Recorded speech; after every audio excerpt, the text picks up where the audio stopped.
too much to let me stay this way. Jesus, there's freedom in your All right, good morning. Welcome to the Warriors Way in UCAN Studios. Chad, say good morning. Good morning, everyone. Before we get to Chad, please go to UCANMichigan.com. If you know someone struggling with addiction, have them click on struggling, and they can get a hold of someone, put their information in, and get some help within the next 24 hours. If you know someone that is struggling with food or clothes or baby formula or outreach or needs schooling, please go to spiritualwarfareunit.com. Click on struggling, and you'll see that we have over 40 different outreaches and nonprofits that you guys can use that are free or next to free for you. Thank you for tuning in. All right, Chad, how are we doing this morning? I'm great. All right, so we have you on because you are the trainer for UCAN, but you have a separate, the UCAN K9 services, and you and your dog Hans, not Franz, go around and check the different drug houses for drugs, right? And started this 3 years ago. 2 years ago. Oh, this is your third. I just certified my third time, but the first time would include my graduation.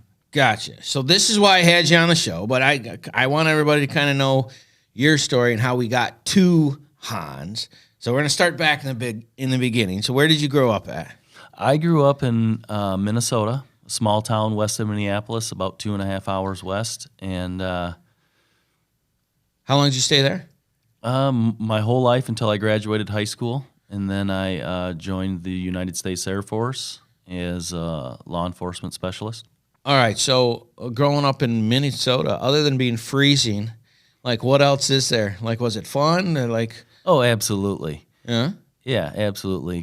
Growing up in a small town was everybody knew everybody? Oh, everybody knew everybody. I had 104 kids in my graduating class. 104? Yeah. Okay. In fact, most people knew everybody in the whole school, let alone your class, right? Oh, so you couldn't get away with nothing. Anything, nothing. That's hilarious. All right, so anything that was growing up that you went through and like being a young man that helped mold your mind into what you're doing now? Absolutely. So my parents divorced when I was 3 years old. Mm-hmm.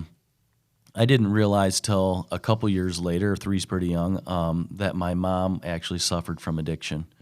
And she later lost custody of us when I was in the third grade due to her addiction. So you were how old?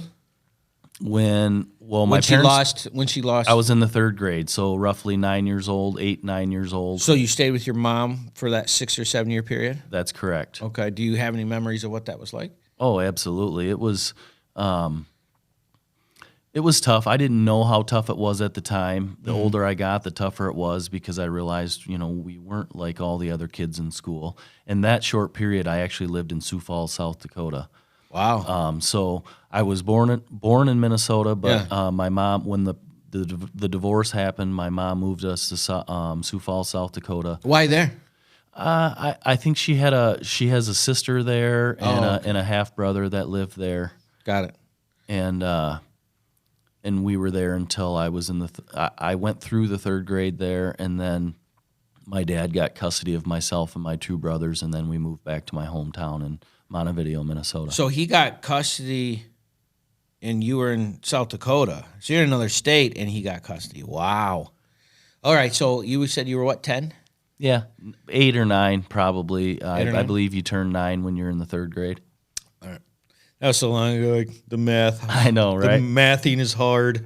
All right, so you move in with your dad, and then what's life like then? So my dad was, and his family is a little bit old school. We went from having way too much freedom with my mom, yeah, she wasn't around so much, to living on a farm and up at the crack of dawn, right? And really having somebody having control of your life at all times. So how'd that work? Well, it was culture shock at first, but my dad used to pick us up for the summers, and we'd come there, play baseball. My brothers and I were big fans of baseball, so through the summer months, we would play in the summer rec baseball program, and It was we loved going back and staying with my grandparents, and my dad's whole family lived in that area, so That's cool. it was great. We looked forward to summer for more than just not having school. We loved going back and spending time with family and playing baseball. That's cool. So, any sports in high school?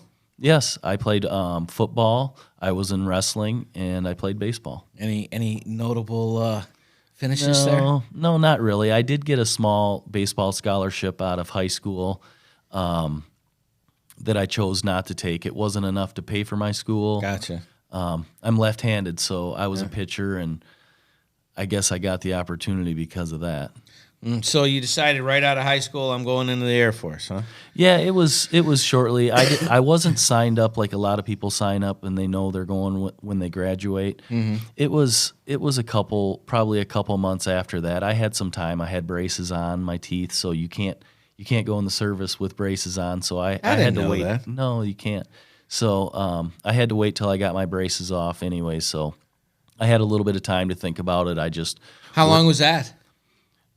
Like between graduation and your braces coming off the military, like what was that? A few months. Oh, okay. It was shortly after I graduated. Why wouldn't they let you come out with the braces? They got dentists. Well, kind of. I think because you're with your orthodontist and you're the progressions of what they do, and out of all the people I've interviewed about the military, that's the only time and your teeth look great, by the way. Oh, thanks. So, all right, so you graduated what, 18, 17? Yeah, 18. All right, So 18, you wait a couple of months, and you go into the Air Force. What was your MOS again? I was a law enforcement specialist. Law enforcement specialty. So like military police. Yes, sir. Oh, so you went in for that. Yes, I did. I went in guaranteed law enforcement. All right, and how did that, how long were you in there for? 4 years. All right, any notable experiences that you want to share? Oh, my goodness. Yeah, I mean... So my basic training and the police academy were both held in San Antonio, Texas at Lackland Air Force Base. So I was there for, probably 6 months. Mm-hmm. And I guess getting right into it, when I was in the police academy, after a certain amount of time went by, you got to put in to be a dog handler, K9 handler. And out of the 56 kids in my police academy, they only had 3 spots for dogs available. Mm-hmm. So, and many of volunteers, not all 56, but a lot of us volunteered to do that. They say to never volunteer for anything in the service, but that's one thing I definitely volunteered for. But they ended up doing just a lottery deal and picking and choosing that way. And unfortunately, I was not one of them, because they train the K9s actually down at Lackland also for the military. And our police academy includes all the branches other than the Army. So the Marines, Air Force, and the Navy all go through the same police academy. All right, so what'd you end up doing? Well, I ended up graduating the police academy there, and they sent me to my first permanent duty station, which was Chanute Air Force Base in Rantoul, Illinois. And unfortunately, it was early 90s, so I graduated in 91, and I was in through 95. And unfortunately, that was a bad time for the armed services. There was a lot of cutbacks. Yeah. So I went to Chanute Air Force Base, which was a air training command in Rantoul, Illinois. And shortly after I got there, there were people leaving the base because it was a base closure. And which was, in a sense, was a decent experience, just because I was one of 3 people that closed the base down and we locked the door behind us. So wow. It was, it was a decent experience. Yeah, it was emotional. It was interesting. It's not very many people have that. No, and unfortunately, my second duty station happened to be Plattsburgh Air Force Base up in upstate New York. Yeah. And that was on the list for closures as well. See, you're like the Grim Reaper. Every time they see you coming, they're like, crap. That's so funny. All right, so you said you went in what year, 91? Yes. All right, so you got out 95? Yes. So, all right, so you get out in 95, and what happens? Well, so I got married when I was in the service to a lady that's from Genesee County here. And so that's how I landed here in Genesee County. Gotcha. So when I got out, we moved back here. And I had aspirations of staying in law enforcement. I guess it just wasn't in the cards. It was tough to get into the state police or the county sheriff's department. I remember back then. You couldn't get in to save your life. No, you had to know somebody. Yeah. And I had a few options. Flint PD, and I just chose to not. I mean, I didn't know much about the area, and I was advised by some people that might not be the best route to take. Yeah. So That's a tough one, dude. yeah. So I actually I just worked different jobs here and there, and I guess probably I got into the tile industry. I worked in the union for a little bit, and from there I opened up my own lawn and landscape business, and I've been doing that ever since. So you go into how long were you doing the tile and the? Like Were you doing skilled trades? Yes, 6 years. I was in, I believe it's Local 9, the Bricklayers Union, for like 6 or 7 years. So from like 95 to 99. Yes, actually, so 2000. I was there, I believe I quit working there. It was shortly after 9/11.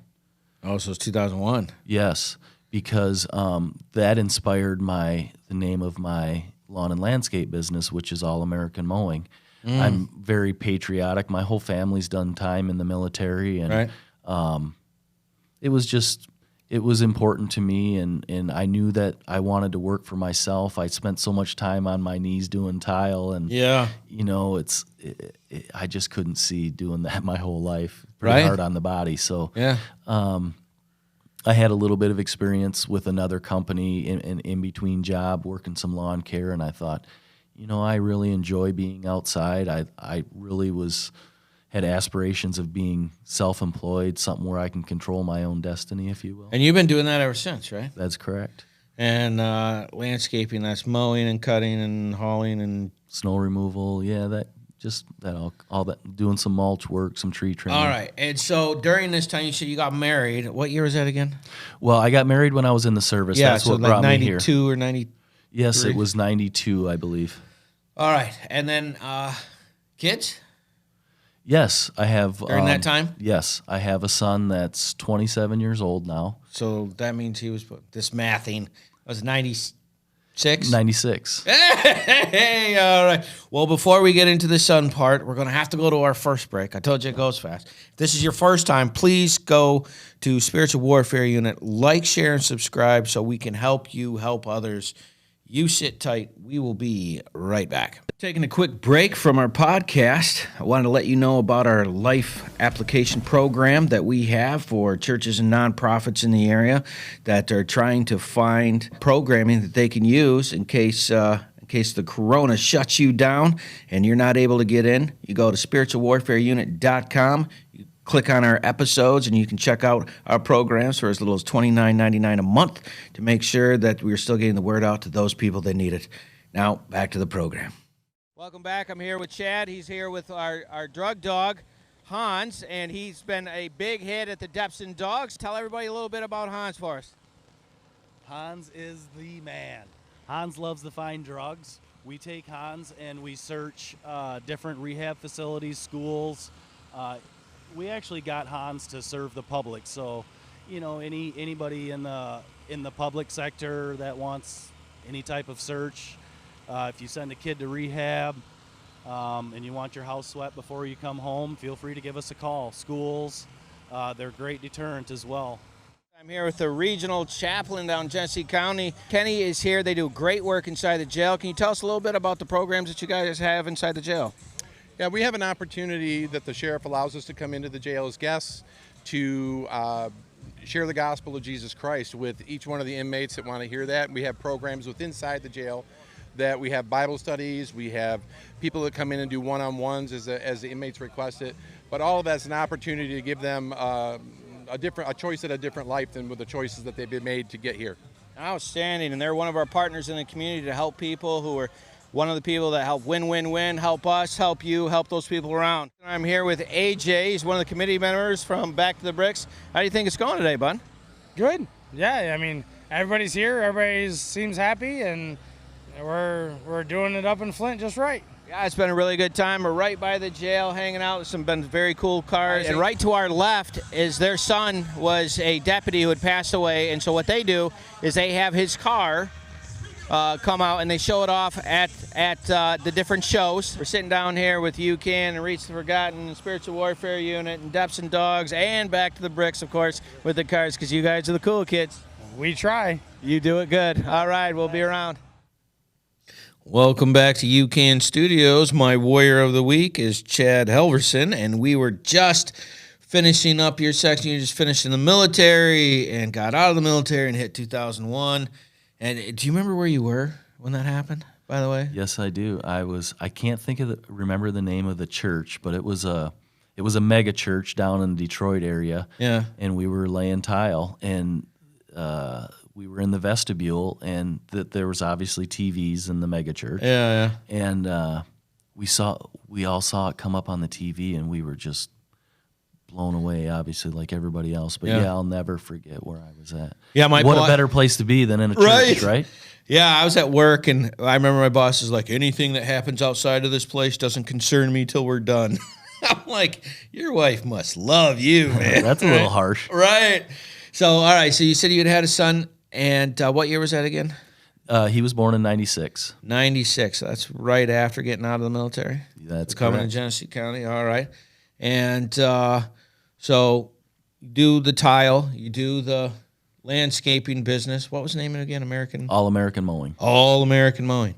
And were you in contact with your mom at any time during this? No. Okay. So she's just living her life? Well, I will say, so the last time I've talked to my mom was, so my son's 27. He was a year old and she has met him one time. And so, yeah, so it was 26 years ago. Yeah. And as you know, my mom struggles with addiction as well. So seeing them or not having the part, it's just this hole, and it just is. And you got to move forward, and it creates issues, but it's best for both people, actually. It's respecting their decision to do what they want and understand you don't want that in your life at the same time, it's a tough line to hoe.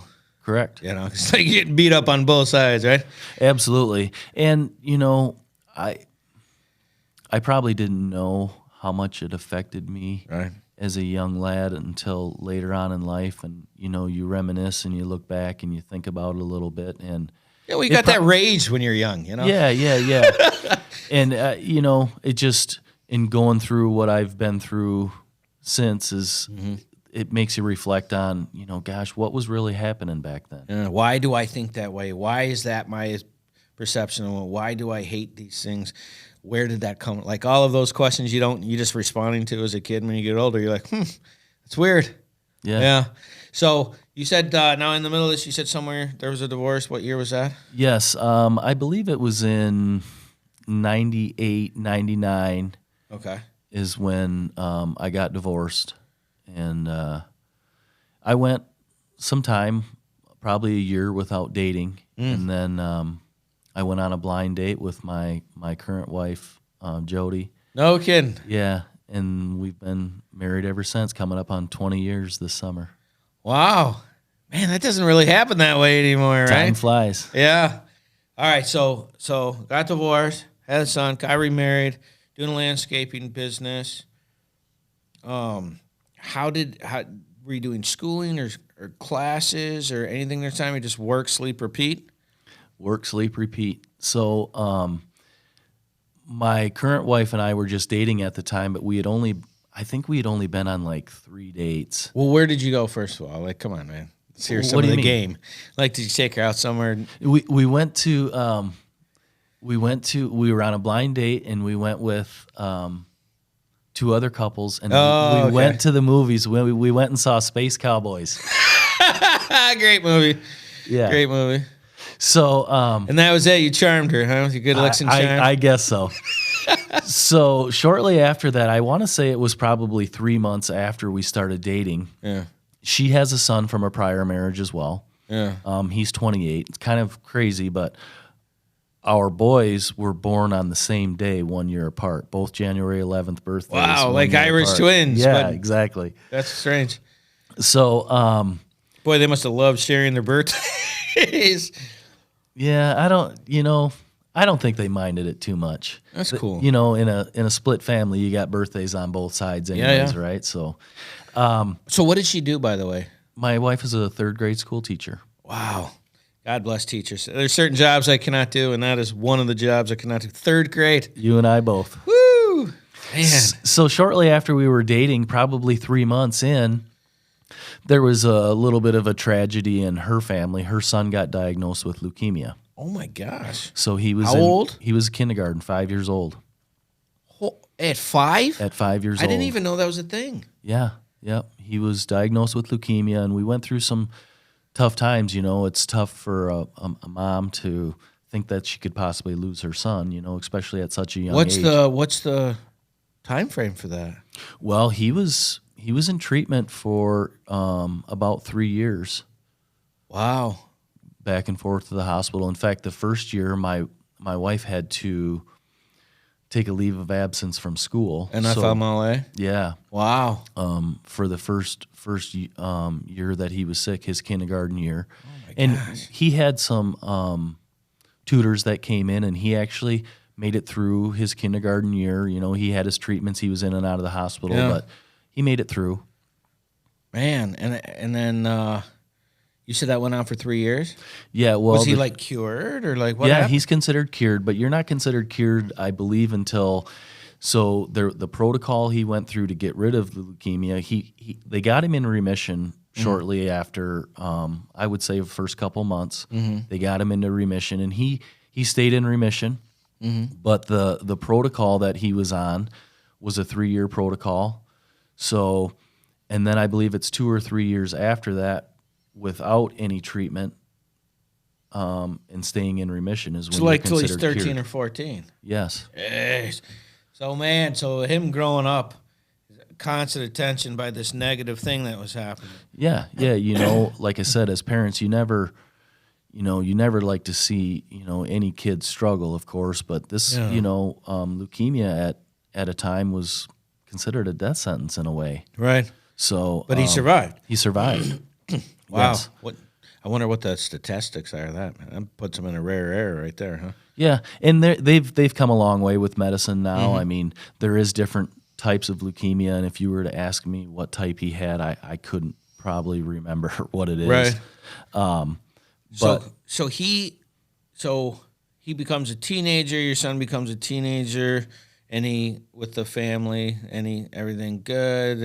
Any major issues going in there with the family or anything, or just high school sports? no, he was very athletic. He played all sports. I mean, life became pretty normal to him. Yeah, cool. So he was 5, and by the time he was 8 or 9, he was considered cured.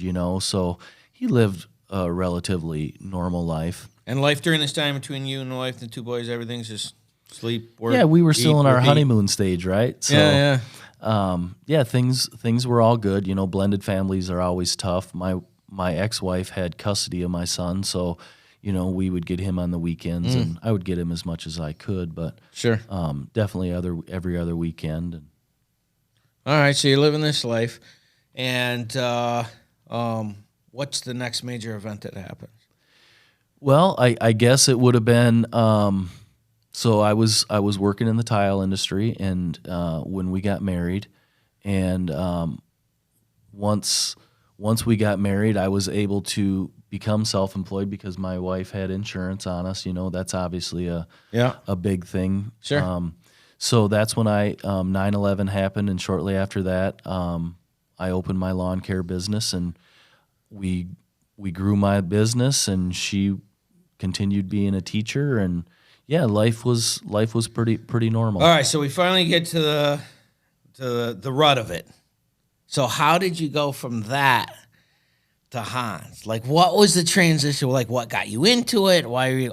Because that's a big change. Yeah, it's a big change. So first of all, what year? Like, Gosh, I would probably say 13 years ago now. So what we would be 2010, 2009, 2010. okay, you know, teenagers, right? Yep. Teenagers start experimenting, and obviously we have the blended family thing, and so there was times where both of our kids were with the other half. Mm-hmm. And there was a struggle, you know, not just with the addiction part we're going to talk about, but teenagers just have this thing, they challenge their parents a little bit. And If I kept all the information when I was a teenager, when I knew everything, to now that I know nothing, exactly. you know, it's like, man, it's crazy. It's just that struggle for freedom, you know. Exactly. So it really took us by surprise because, like I said, my stepson was very athletic. He was into all his sports and pretty dedicated. I guess things took a turn when he was 16 years old, and I think we don't know for sure what he was experimenting with, but ultimately it led to a heroin addiction. Wow, at 16. Well, I don't know how early the heroin addiction came, but I think it started out with opiates, pills, different experiments like that, maybe marijuana. Mm-hmm. And obviously the progression of it brought him to heroin. Right. And we validated that when he was 17 years old. He was a senior in high school. Wow. He had gotten in some trouble in high school, got caught selling some drugs in high school, and ultimately got kicked out of his senior year with like 4 months to go. Oh. But was able to graduate with his class, but not participate in the everyday. He did his schooling at home, but it was so close that he was able to graduate with his class. I got you. This is a really good part of the story, so we're going to have to go to our another break. We're already here on our second break.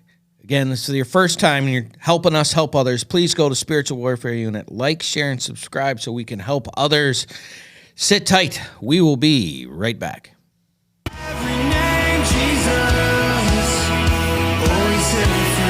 Hey, it's Aaron with UCAN. We're down here at the Unity Fest the Heart of Flint is putting on, Kersley Park Pavilion over here on the east side. Doing a lot of great things out here with a lot of great people. There's all types of vendors, people giving away food and water and clothing, just a lot of resources for the community. UCAN's out here, and we're talking to a lot of people already whose loved ones have been afflicted by the disease of addiction. So we're able to get our information out, hopefully be able to provide resources to those folks in the future. There's freedom in your name, Jesus. There's freedom in your name. You break every All right, here we are at Unity Fest 2, and I'm here with the promoter, Jeremy. How are we doing today, buddy? Good, man. How you doing? Doing great. We're here at the UCAN tent, handing out for United Community Addiction Network, getting everybody here helped out. It looks like a full house. How many people do you think are here? Oh, a few hundred. We just opened, so I think it's going to get better, though, today. Because All right, and how many people you got playing today?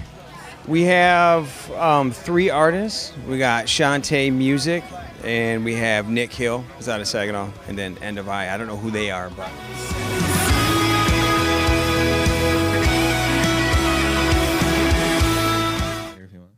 All right, welcome back to the Warriors Way, UCAN Studios. I'm here with Chad Halverson, and he is heading UCAN K9 services, and we were just getting into the story that I want to make sure I gave you enough time with your son who had got into addiction like millions and millions of other teenagers, but his slid all the way down to heroin, you said, so it sounds like a year.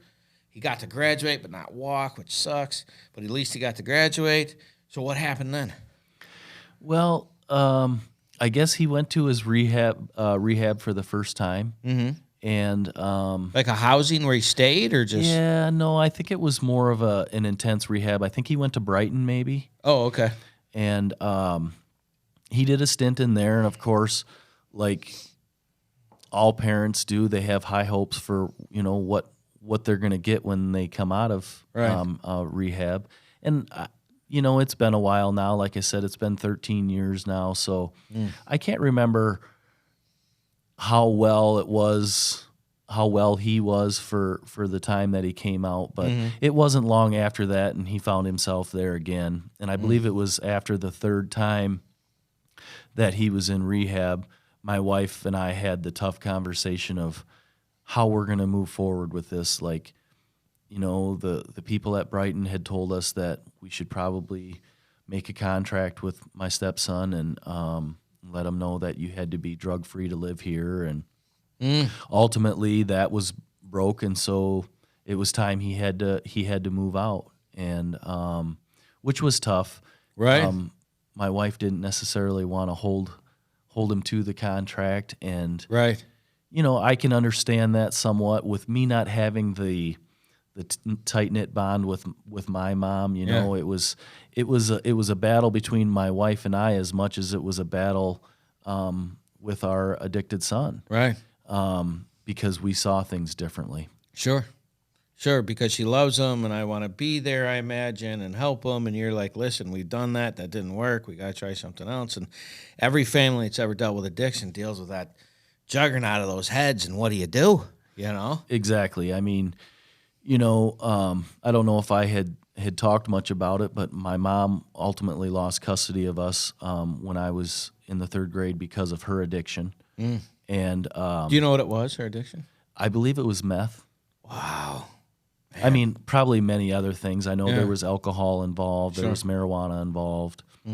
So, but anyways, I had already lived this life, and so when it creeped back into my life as an adult with children, it wasn't something that I took lightly, and Right. I think it brought a lot of my past up, and my wife had never dealt with this, right? So my patience was not so great, and her patience was there. Yeah, she hadn't extraordinary, dealt with I this. imagine. Yeah.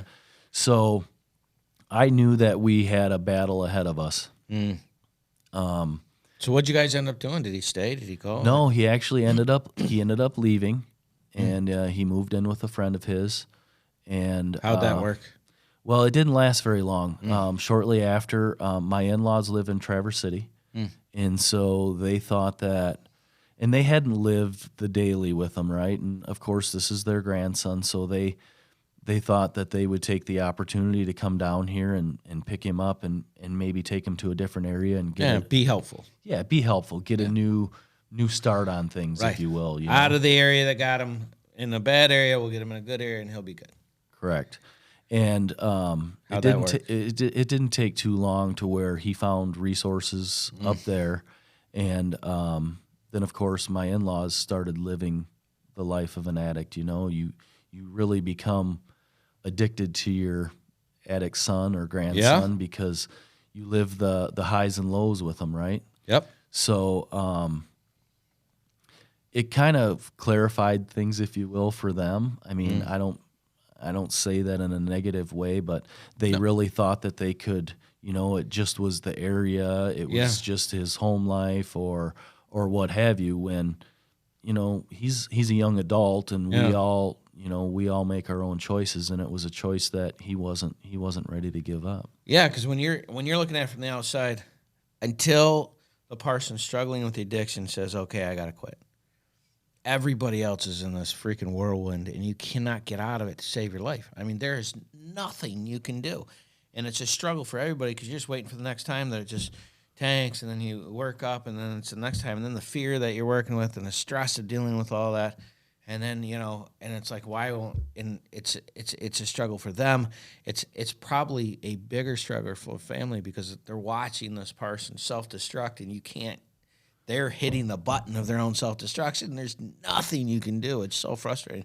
And then the in-laws see that, so like, oh, we'll take care of it. And then they're like, yeah, oh, crap, we can't do this.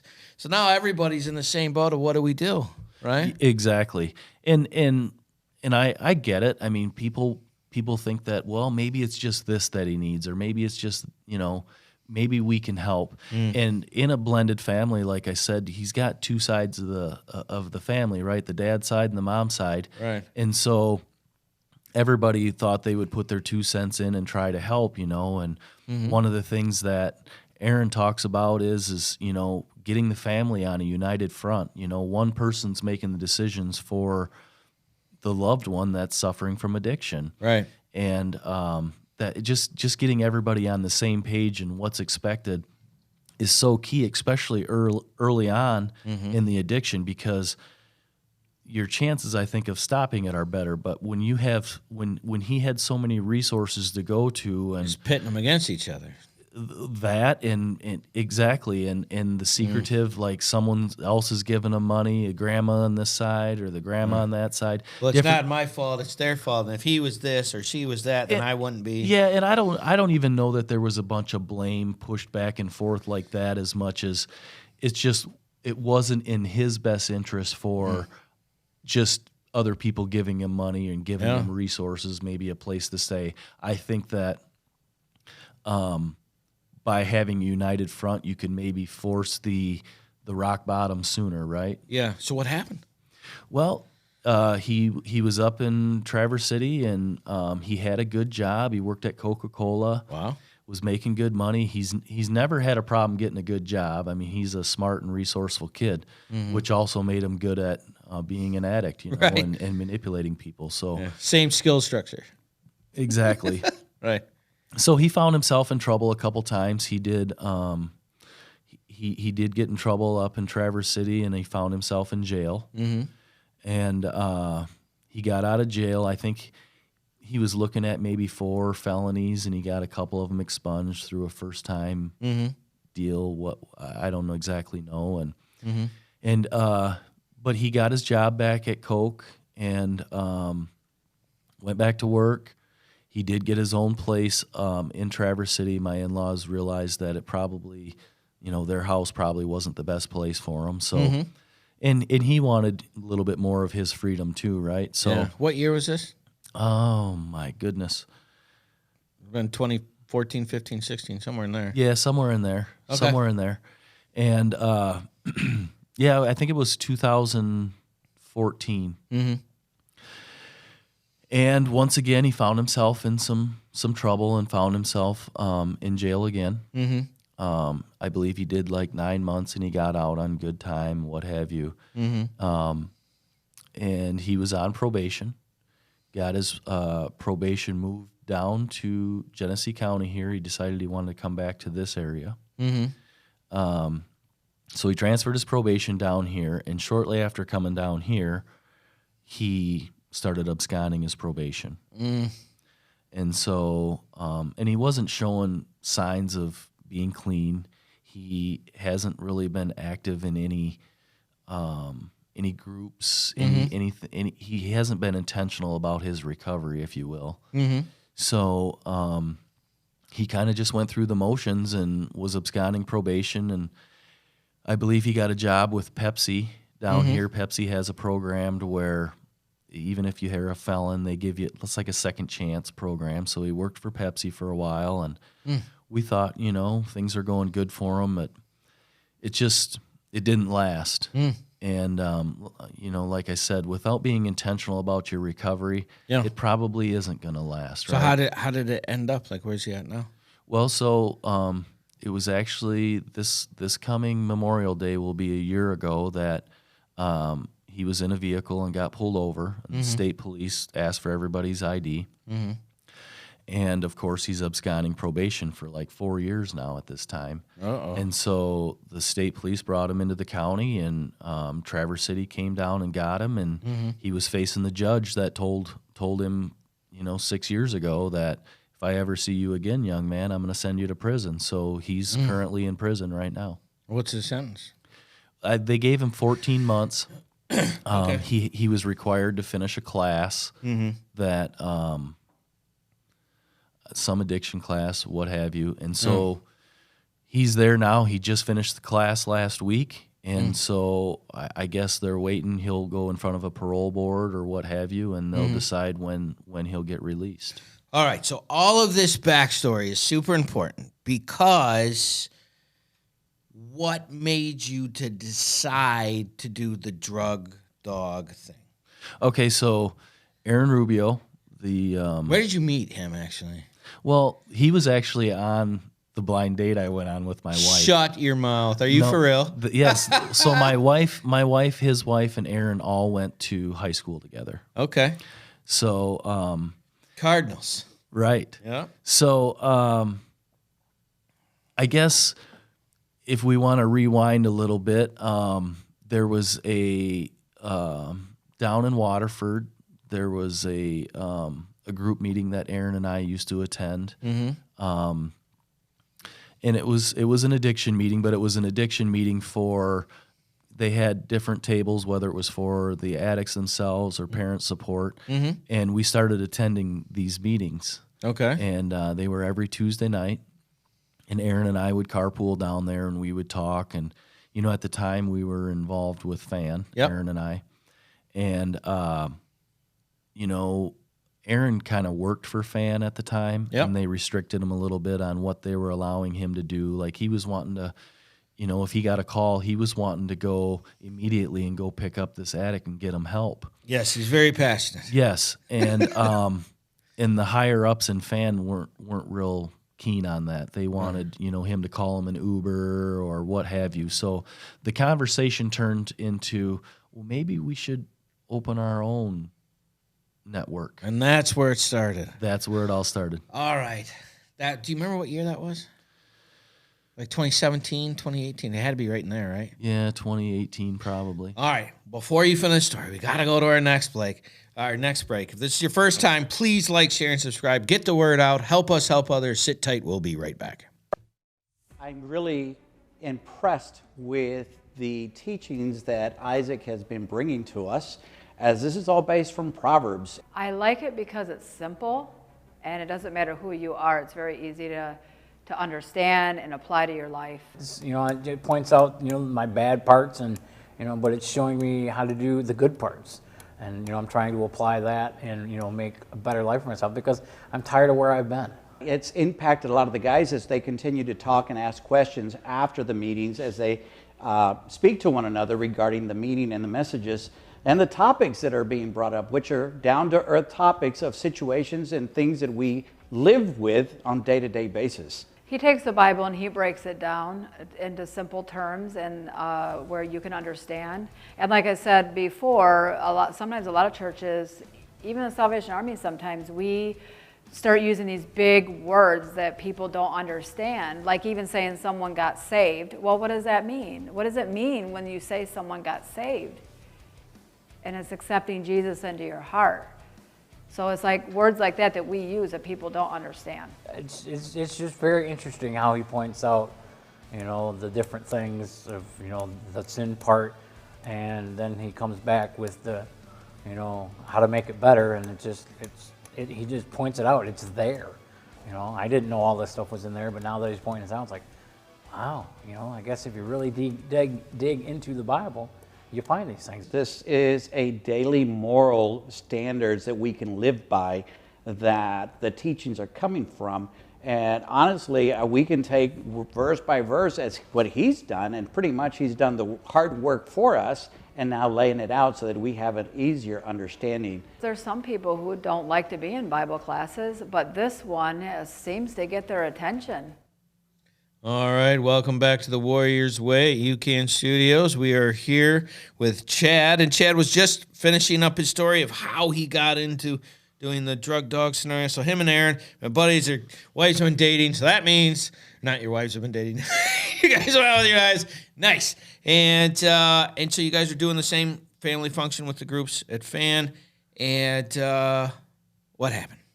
Well, so like I said, we were going to meetings in Waterford, and a lot of time, you know, on the trips down and the way home, Aaron and I would snowball ideas, and he was a little frustrated with not being able to help these addicts when they called as soon as they needed help, and so he really had the idea of starting UCAN, right, and through our travels, you know, with my history in law enforcement and my passion for dogs, I had mentioned to him, you know, well, because both of our kids had been in and out of these rehab facilities, right, and I had heard from my stepson several times that, you know, there's as much drugs inside these facilities as there is out on the street, you know, and they're accessible, and that was bothersome to me because people go in there to get clean, right? Right. And so because of my past, I came up with the idea that, you know, maybe we could get a drug dog as part of UCAN, and we can, you know, because obviously our thoughts are is what are things in the system that we don't like and that could be fixed. Yeah, how can we provide solutions for these people for the system that exists, right? Exactly. And so that's when it came about that we started researching different places that trained drug dogs, and most of it's law enforcement, that gets into that. And correct me if I'm wrong here, but this is the only non-police drug dog, right? That's correct. My trainer's done this for 31 years, and I was the first person to go through his academy that was not law enforcement. All right, so you found Hans where? Well, so we contacted Mike Morgan from Mid-Michigan Police K9. At the time, he was based out of Lansing area, and we went. Aaron and I drove over there and met with them and found out, what it would take for us to do this. Is it something that's feasible? We would like to put it in the plans.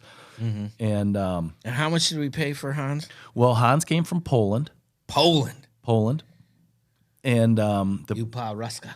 Yep, Hans was $4,500. $4,500, and he looks like a wolf. Yes, he does. He does. He's more black than brown, but he's definitely a German Shepherd. Sometimes he acts like a wolf too. He's awesome. All right, so how long did they have him? Did they pre-train him before he? No. Okay. So Hans was 15 months old when we made him a citizen of the United States. So he comes over. He's just very small training, just a little bit of obedience, nothing even major there. And the whole class was $9,000. Wow. So it was $4,500 for Hans and $4,500 for me to go through the class. And what they do is they train the dog along with the handler at the same time. Yeah. So Hans and I met when he was 15 months old. And I had him for like 3 days before we started the class. Yeah. And we went through the class, and like I said, it was a 5-week class, and we got to know each other in the class, and we both learned how to search for narcotics. All right. So you're learning. One of the things you said to me that I need you to explain is before the show you were talking about how the nervous energy, like you were nervous at the beginning, and I imagine being the only non-police officer would be a little intimidating, but move that to the side. You said you were nervous and that your nervous energy would shoot down the leash, would make the dog nervous. Well, sure. So these dogs You say sure. That's like using the force or something. Well, if you think about this, dogs are trained to smell low blood sugar in people, right? Okay. So if you think about that, you can think your dog can sense when you're nervous, and not just through the leash, but even the odor that we give off when we're nervous or excited or what have you. So, I didn't know that. Yeah. There's a nervous odor? Sure. I thought it was called sweating. Well, your dog picks up on it. And kidding. So, yeah, it was nerve-wracking for me. All these guys I went through the academy with, they're young bucks. And, I was, at the time, I was 48 years old and, just teaching an old dog new tricks, And, yeah. How long was that training again? It was 5 weeks long. All right. So you finish with the training, and what do you and Hans do? Like, what's the purpose? Well, our purpose is to get our way into these recovery facilities and search them to try to promote them to be drug free. The people, like I said earlier, the people that go in there, they're in there for help. And if someone has drugs in there or brings drugs in there, so because of what your stepson said. Correct. So now you're actually fighting the thing that may have kept him having to be in. Exactly. Man, that's really cool. Now, when we were talking before, you said the dog would cheat. Yeah. So you got to tell me. I didn't cheat. even know this was a thing. I thought this was really funny because he used the ball or whatever, right? That's all right. his reward. Explain this. Well, when you go through the class, and it's the early parts of the class, and we're being trained, and Hans was being trained. The dogs are being trained, and you reward them with a toy, a tug, a ball, what have you. And they do what they do for that ball. Okay. And there was a period of time before there was a whole lot of trust built between us, right? Where he it got to where he just really wanted that ball, and he knew that if every time he would sit, he could get his toy. And so he would fake drug. Well, initially he would, yeah. And this was in our class, and a lot of young dogs do it. And not only that, a lot of it's on the handler, because if he starts, you act for change, you look for a change in behavior in your dog. Yeah. And if me as a new handler would see a behavior change, but he wasn't necessarily at the drugs yet, or if you make eye contact with your dog, yeah, they want to cheat. They want that ball that you have more than anything. So it was a process to work him through that and work me through that as well. Yeah. Like I said, I put a lot of pressure on myself to be good at what I do. Right. And yeah, it's just you have to learn the dance with your dog, and you have to learn your dog's behavior, and there's a growing period. And there was a time where we struggled a little bit, but we've long worked past that. Hans is. And you said as far as his workouts, like a police officer dog will do like a room, but you're doing buildings. I'm doing buildings. Right? So his experience, and I explained that how, like when you were telling me he would go attack a room, like that was really cool when you were talking about Well, that. so, Hans is now 3 years old, and I just went through my 3rd certification. And some of these younger dogs, like when Hans was young, he was kind of a spaz, and he wanted to come in, and he wanted the ball, so he was looking for the drugs. Yeah. Well, 3 years later, 2.5 years later, he's still that dog. Like he commands a room. When he comes into a room, he's looking for drugs. He wants that ball, and he still acts. My trainer just told me he acts like he's still 8 months old. He's just got the energy, and and a lot of that has to do with how the handler. So if I really give him my best Richard Simmons voice when he finds drugs, and I play with him when he does good, that promotes him wanting to do it that much more, see? Right. So he doesn't get toys and other things at home. He gets, obviously, love and affection, but it's just different when he finds drugs, and we just have this different play mode that we go in, and so he's driven by that. And then talk about how the way he searches for him. You said he was... Yeah, well, he'll come into a room. All dogs are different, but some dogs will come into a room, and they might really detail the room and go down one side of the room and go all the way around the room. Well, Hans isn't that dog. He'll come in that room like a stormtrooper, and It's like a land shark. right, and he'll get to the center of the room, and what happens is they get in that odor, and a dog will bracket back and forth through that odor and bring you to the source of the odor. See, these dogs aren't trained to just sit when they smell odor. Mm-hmm. They're trained to sit when they come to the source of the odor. And so Hans will come into a room and pick up the odor, and then he'll bracket back and forth to that odor, opposed to maybe detailing the perimeter of the room. So he can go through, and you were telling me this, he'll go through like a 3-story place, and there'll be one in the whole... Well, in our training, yes, how it's set up, and like when we certify, we'll have 5 rooms, and my trainer will put down 4 hides. So in these 5 rooms, you're going to find 4.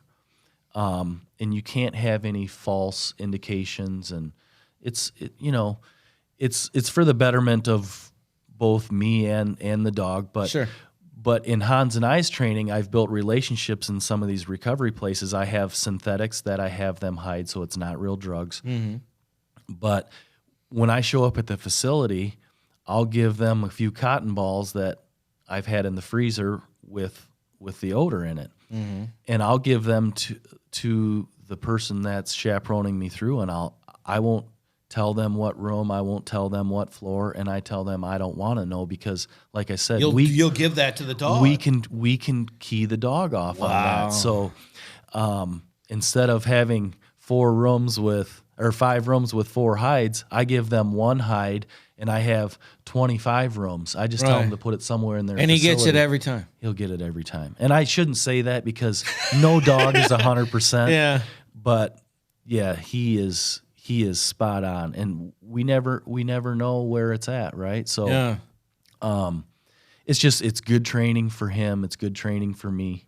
Yeah, Right. and so you've been doing this a couple of years, right? Yes. All right. What's the coolest scenario that's happened where you found something, or with him at one of these places? There's got to be a couple of good ones, right? There is. Like, there's a few. Like, Got to give us one good one. Well, I'll give you one for an example. So we were getting ready to search this facility, and as we're walking up to the facility, Hans's behavior changed. Well, What does that mean, his behavior? Well, I guess it's the behavior that I watch for as his handler. When Okay. he gets into drugs, he just acts different. Like Okay. so Hans breathes pretty heavily through his mouth. Yes. And you don't really want that. You want them to be breathing through their nose, but so usually when he gets into drugs, you can hear a dog panting through their mouth pretty Yeah. easily. Oh, he stops that. He gets quiet. And so you notice that he's breathing out of his nose. So before he even came into the place, he's like, He changed his behavior, and we ended up finding I don't know, I can't remember if it was a meth pipe or a crack pipe buried in the mulch outside of the facility. shut up. Yeah. They buried it in the grass cuts. Well, sure, because they don't want to bring it in the facility. It doesn't get pinned on anybody that way. And it might have been somebody that they had on the outside that was hiding it for them so they could come out and do their thing. So, yeah, that was a scenario where, we weren't actually in search mode yet. We weren't in the facility, but Hans picked up on it and brought me right to the pipe that was in it. And the pipe just had some residue in it. We didn't find any drugs Actual per se. drugs, It was yeah. just the residue that was on the pipe, and he alerted to it right outside the facility. Yeah, he's an extraordinary dog, and kids just come up and my favorite thing about him is you got a huge grown man, and he's like, "How you doing?" He sees the dog, he's like, "Oh, blah, blah, blah, blah," and he's really good with other people and kids and the Dups and Dogs thing, and Hans really is the man. I mean, Hans is the man. yeah. For sure. And so, how many facilities do you think you've done at this point? Oh, well, locally here we search Life Challenge, New Path, Salvation Army, Odyssey House, Turning Point down in Pontiac, and then we do some schools. I haven't been in a bunch of schools yet. I would like to promote getting into more schools. I would really like that. I do on a regular basis. I do go to International Academy of Flint. Yeah, well, buddy, we're out of time. It was so great to have you on. It's amazing story that what got you there and how you help people and how you using the negative and turn into a positive. It's just amazing. That's why I wanted to have you on. It's such a great story. Thank you so much for coming on. This is it, folks. We need your help to help others. Please like, share, and subscribe so other people can meet Chad and Franz. We will see you next time. Do you have a nonprofit in your area that's doing a lot of work that people should know about? Feel free to contact Spiritual Warfare Unit at 810-715-9319, and we would love to have them on to see what good they're doing in the community and find out their story. Thank you so much. Spent so much time believing the lies. I knew I wasn't meant to live this way, but my walls came down when your love shone through. Now my life will never be the same. You love me too much to let me stay this way. Jesus, there's freedom in your name. You break every chain, oh Lord. 'Cause you are above every name, Jesus. Oh, you set me free.